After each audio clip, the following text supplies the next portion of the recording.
Dengue নিয়ে আর আতঙ্ক নয়, ডেঙ্গুর সচেতনতা এবং চিকিৎসার মাধ্যমে প্রতিরোধ করা সম্ভব।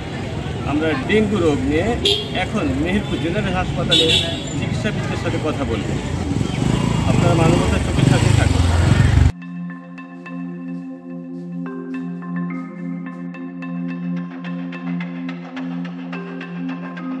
আমরা দেখছি যে আমরা এখন মেহেরপুর জেনারেল হাসপাতালের ডেঙ্গু ওয়ার্ডে রয়েছি। এখানে আমরা দেখছি যে দুজন ভর্তি হয়ে আছে এই ওয়ার্ডে, এই রুমে রয়েছে, এবং তারা একজন ছাত্রী এবং একজন গৃহিণী। ইতিমধ্যে তারা বলা যায় যে তারা বলছে চিকিৎসা চলছে এবং তারা অনেকটাই ভালো আছেন। একজন এসছে ঢাকা থেকে, একজন স্টুডেন্ট, তিনি ঢাকাতে ছিলেন, এবং একজন গৃহিণী মেহেরপুরের সদর উপজেলার কোলা গ্রামে বাড়ি, তিনিও একজন গৃহিণী, তারও ডেঙ্গুতে আক্রান্ত। আমরা আরও কিছু ডেঙ্গু রোগীদের কাছ থেকে জানবো যে তারা কীভাবে এই রোগে আক্রান্ত হয়েছে এবং তারা এখানকার চিকিৎসা ব্যবস্থা কেমন পেয়েছে। আমরা এখন কথা বলবো মেহেরপুর জেনারেল হাসপাতালে ভর্তি হয়েছে একজন কলেজ ছাত্রী, যিনি ডেঙ্গুতে আক্রান্ত হয়েছে। তো আমরা তার কাছ থেকে শুনবো যে কিভাবে আক্রান্ত হলো, এখন সে কেমন আছে।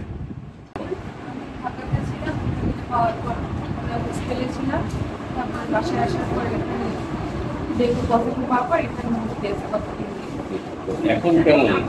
ভালো আছে, এখানে চিকিৎসা চলছে। আজকে মধ্যে একটা টেস্ট দিয়েছে, টেস্ট করার পরে আমি কোথায় থেকে এসেছি, আমি 3 দিন হচ্ছে এসেছি।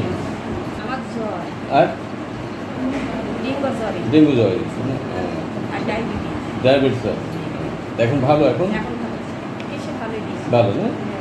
ये 5 दिन হয়েছে। আচ্ছা, তো আকাশে এখন অন্ধকার আছে, বড়টা নরমাল। কোথায় বাড়ি আপনার? পাতিয়ানতলা সমরাপুর। হাতিয়ানে বাড়ি। এখানে আপনার প্রথমে কেমন হয়েছিল, মানে হয়েছিল কি রোগটা কেমন?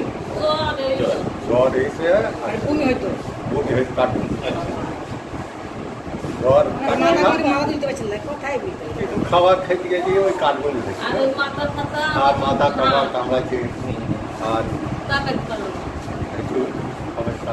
এখন একটু ভালো? আচ্ছা, তো এইগুলি ভালো হয়েছে। আচ্ছা, 6 জন ছিল, আজকে ছুটি হয়েছে 4 জন, বাকি 4 জন আবার নতুন অ্যাডমিশন হয়েছে। মানে যে রোগীগুলি আসছে তাদের অবস্থা কেমন আর কি, মানে শারীরিক অবস্থা ট্রিটমেন্ট নেওয়ার পর? অবস্থা হচ্ছে ভালোই আছে মোটামুটি, ছুটি হয়ে চলে গেছে সবগুলো। মানে বলা যায় যে চিকিৎসা পদ্ধতি যেটা আপনারা দিচ্ছেন তারা সুস্থ হচ্ছে? জি জি, সুস্থ হচ্ছে। তো মানে মেজর কিছু না, তো মারাও যায় না, এখানে কেউ মারা যায়নি।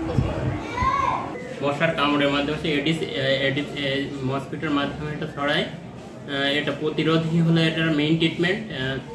আপনার বাড়ির আশেপাশে যেসব ময়লা পানি, তারপরে জমা পানি, এগুলো রেগুলার পরিষ্কার করতে হবে যাতে মশা বংশ বিস্তার না করতে পারে। এভাবে এটা প্রতিরোধ করতে হবে, ঠিক আছে? এটার জ্বর আসবে, প্রচণ্ড জ্বর আসবে। জ্বরের জন্য প্যারাসিটামল থেকে অনেক প্রচণ্ড জ্বর হবে, মাংস পেশিতে প্রচণ্ড ব্যথা হবে, ঠিক আছে? এটার মৃত্যু ঝুঁকি কেমন? এটা মৃত্যুর ঝুঁকি সাধারণত মৃত্যু হয় যখন কমপ্লিকেটেড হয়ে যায়, তখন এটা মৃত্যু হতে পারে। যেমন আপনার প্লেটিলেট কাউন্ট রক্তে হলো আপনার ওই প্লেটিলেট যেটা, ওটা হলো কমে গেলে এটা মৃত্যুর চান্স বেড়ে যায়। কিন্তু চিকিৎসকের পরামর্শ বা যদি দ্রুত হ্যাঁ আসলে কি সেই ক্ষেত্রে একটু ট্রিটমেন্ট পাওয়া যায়, আর্লি দ্রুত চিকিৎসকের পরামর্শ করে তারপরে ডেঙ্গু ডায়াগনোসিস করে ট্রিটমেন্ট করলে দেখা যাচ্ছে বেটার বেনিফিট। ডেঙ্গু চিকিৎসা রয়েছে এবং এর প্রতিকার হচ্ছে যে নিজেদেরকে সচেতন থাকা। মেহেরপুরের ডেঙ্গি পরিস্থিতি এখনো চিকিৎসকদের নিয়ন্ত্রণে রয়েছে।